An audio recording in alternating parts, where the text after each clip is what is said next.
Buen día, soy Henry, carnet 2011-14-117, sección A-, manejo e implementación de archivos. Vamos a empezar con la explicación de mi diagrama de entidad-relación con una tabla location que tiene llave primaria. Ese es el símbolo. Este símbolo es para los campos obligatorios, el nombre del campo, que en este caso es location ID, y el tipo de variable, que es integer. Si se dan cuenta, los demás campos de esta tabla no son obligatorios. Aquí tenemos el constraint para nuestra llave primaria. En general, todas las entidades poseen la misma lógica, tienen los mismos símbolos, pero a excepción de que tenemos llaves foráneas. Estas llaves foráneas nos indican que tienen una asociación con otra tabla. En este caso, la cardinalidad para todas las relaciones va a ser de 1 a muchos. ¿Qué quiere decir? En este campo, en este caso tenemos locaciones, va a aparecer en uno o varios geonames, pero geoname solo puede tener una locación. Un geoname solo va a tener una locación, pero una locación puede estar en uno o varios o en ningún geoname. Esa misma relación la encontramos en todas las entidades. Si se dan cuenta, en level 1A no tenemos llave primaria, se dan cuenta, aquí no tenemos ni aquí, pero sí tenemos dos llaves foráneas, que es su relación entre proyectos y geoname. Entonces, pasando ya después de haber visto la cardinalidad de las opciones y la opcionalidad que tiene nuestra base de datos en base a nuestro diagrama de relación, pasamos al script. El script ya está previamente cargado, aquí lo tenemos. Veamos uno. Si se dan cuenta, aquí tenemos country code, currency, location, type, status, geoname, project, level 1A y transaction. Tenemos aquí nuestra llave primaria de tipo int, obligatoria, quiere decir not null, y autoincrementable. Las que no son not null, aquí tenemos llaves foráneas, y aquí abajo decimos que nuestra llave primaria va a ser transaction ID. Nuestra llave foránea será el campo transaction currency ID, que hace referencia a nuestra tabla currency, a su campo currency ID. De igual forma tenemos la llave foránea, que va a ser nuestro campo project ID 1, que hace referencia a nuestra tabla project, a su campo project ID, que es el que tenemos acá. Ahora, ya he explicado nuestro script con nuestras tablas reales, aquí podemos ver que vamos a crear nuestra base de datos de práctica 1 y la vamos a utilizar. Para eso abrimos la terminal, ingresamos a MySQL y aquí vamos a ejecutar ese script, que en este caso sería script ct, que es create type. Vamos a crear nuestra base de datos, nos pone en esa base de datos y crea nuestras seis tablas. Si se dan cuenta, aquí ya creó nuestras relaciones.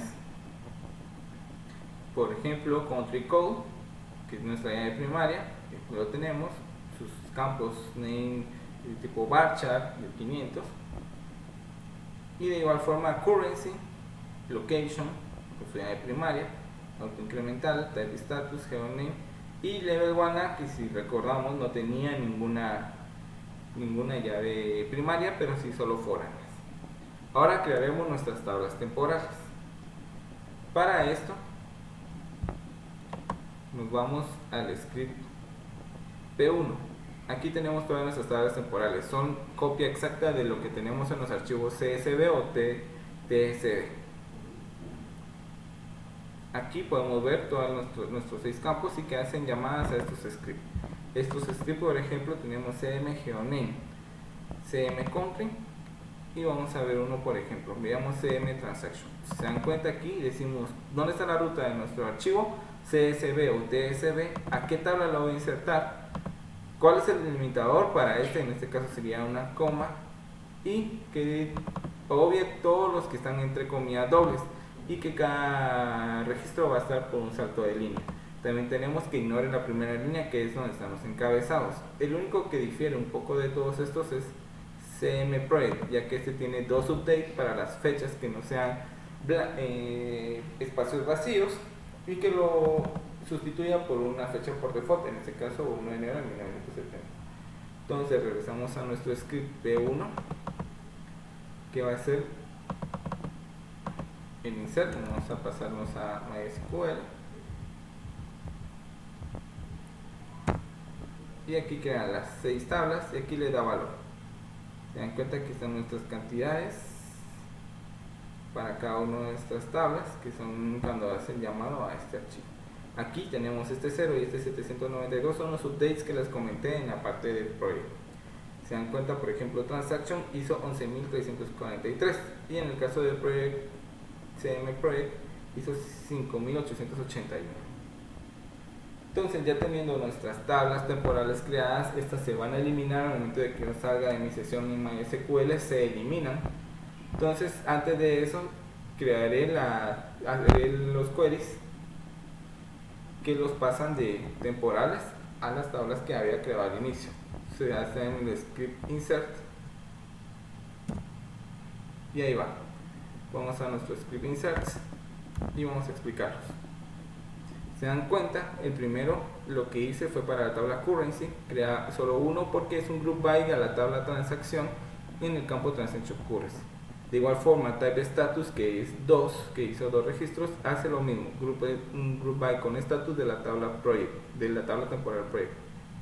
En el caso de country code, solo fue a traer el valor de la tabla temporal, en este caso hizo 258, y para location se hizo lo mismo, solo se fue a traer de la tabla temporal location, en este caso hizo 667.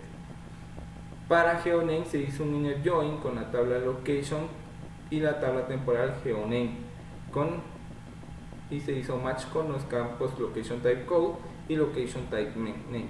En este caso hizo un total de 61.243.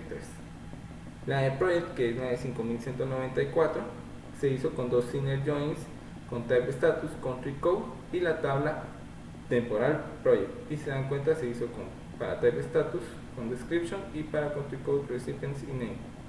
Luego está level 1A, que es solo un inner join con la tabla project y la temporal level 1A, que es la que está acá. En este caso hizo 56.030, y para transaction se hicieron 2 inner joins con project y currency. Si se dan cuenta hizo 10.015. Ya teniendo nuestras tablas creadas, vamos a pasarnos a hacer las consultas que están en la parte final de nuestra práctica 1. Se dan cuenta que tenemos nuestras consultas, vamos a ejecutar ese script. Y aquí está. Vamos a ir revisando cada una de ellas. Tenemos, por ejemplo, que usen nuestra base de datos de práctica 1. Y aquí me da un total de cuántos proyectos se iniciaron en el 2011. Que lo que hice fue hacer un count de project titles de la tabla project. ¿Por qué no hice un ID aquí? Porque así no voy a traer todos los campos que son innecesarios. Igual podía verlo solo con un número 1. Aquí hice que la fecha de inicio fuera mayor o igual al 1 de enero de 2011 y que fuera menor o igual a la 31 de diciembre del 2011 para tenerlos todos.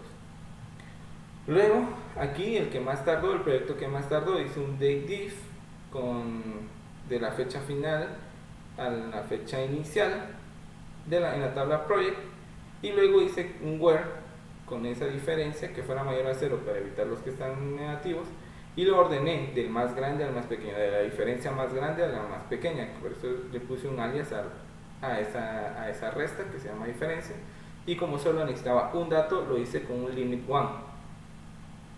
De igual forma, también se solicitaba el que menos duró, y para eso únicamente removí el desc para que los ordenara de forma ascendente, dejando hasta arriba el más pequeño.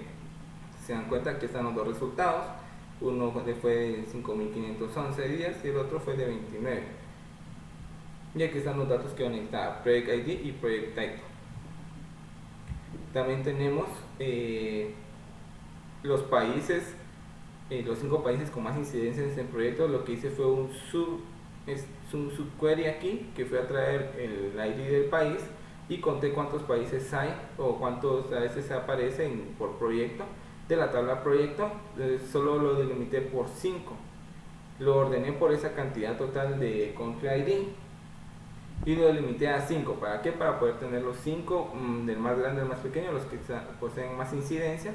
Y luego ya hice un inner join con ese subconsulta con la tabla y country code para que me devolviera el nombre. De esa forma ya se pueden dar cuenta, ahí está.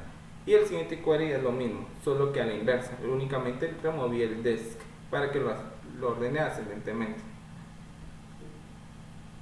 Luego tenemos el proyecto que más costó, el que menos costó. El top 5 de costos de proyectos, si se dan cuenta, este fue de aquí, solo lo delimité a 5 y lo ordené descendentemente. La suma total de los proyectos, de cuánto costaron, y tenemos por último, el de transacción de las 3 más costosas. Entonces, de esta forma, así termina la explicación de mi práctica número 1. Muchas gracias por su atención.